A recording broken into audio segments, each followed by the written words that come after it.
यार रोज रहता यार बड़ा सोलो हो राजा कई के नकल तनी लेला अकल कर फोलो हो। अरे हमके न जाना तारू गलत फेमी न मारू हले पे न दे अब सास जादी हो खबुतारू।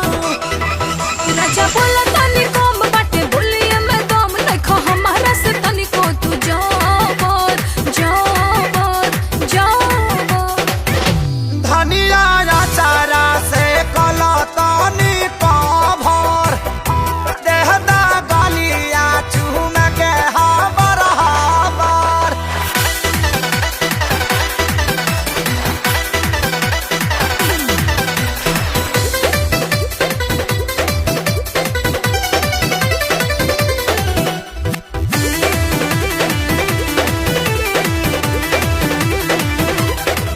खाली लहला से किस नहीं मिटे ही रिस आगे बढ़ो हो ई लड़ाई ए बलम खाली लड़ता नहीं हम तू लड़ो हो। ए हो बिना जनले सुनाय धनिया कुछ न भाखो मर्द पे 100% कॉन्फिडेंस राखो।